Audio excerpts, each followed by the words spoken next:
Hallelujah, सबको जय मसीह की, प्रेज द लॉर्ड। मेरा नाम पॉल तारिक खान है और GC creation as healing ministry YouTube channel में आप लोगों का फिर एक बार स्वागत है। और आज मैं एक ऐसी वीडियो दिखाना चाहूँगा आपको जो डैनियल राज की है। और डैनियल राज के इस प्रचार में मुझे एक बात सुनने को मिली, वो ये थी कि बहुत से चर्चों में डैनियल राज ने कहा कि मैंने देखा है कि एक बाप के बगल में एक बाप के बगल में उसका बेटा खड़ा हुआ मिलता है चर्च में, क्योंकि उसका बाप पास्टर है और उसके बगल में बेटा खड़ा हुआ मिलता है। और उन सारे लोगों के संग ऐसा क्यों नहीं होता, एक जैसा बर्ताव क्यों नहीं होता, वो उस स्टेज पे क्यों नहीं दिखते, वो बगल में खड़े हुए क्यों नहीं दिखते, उसका बेटा ही खड़ा हुआ क्यों दिखता।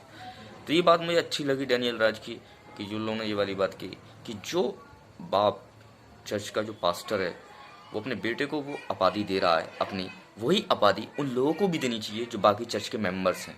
ये बात डैनियल राज की मुझे बिल्कुल सही लगी और बहुत अच्छी लगी जो लोगों ने इस बात को कहा। बहुत से पास्टर हैं, अगुए लीडर हैं, उनके विरुद्ध ऐसी ऐसी बातें कहते हैं। मैंने बहुत सी वीडियो देखी है कि जो नहीं कहनी चाहिए उनके खिलाफत में कहते हैं और वो गलत है। पर उनकी शिक्षा, उनके प्रचार मैं जब सुनता हूँ तो मुझे उनमें से जो बातें दिखाई देती हैं, जो बातें मैं महसूस करता हूँ, वो 16 सच होती है।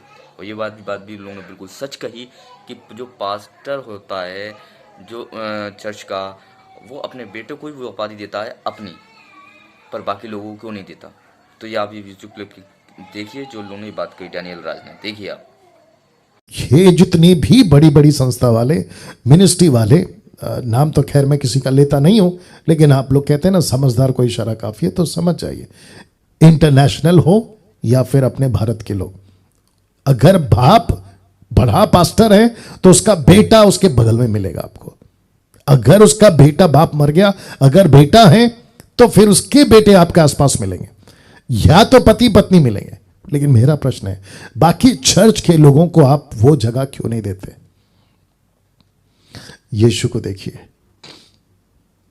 या यीशु को देखिए, मूसा को देखिए। साहब, मूसा के भी तो बच्चे थे ना लेकिन लीडर किसको बनाया? यहोशू को। पौलुस को देखिए, तिमोथी को, कभी सिलास को, कभी बरनबास को, कभी टाइटस को, और न जाने ऐसे कितने।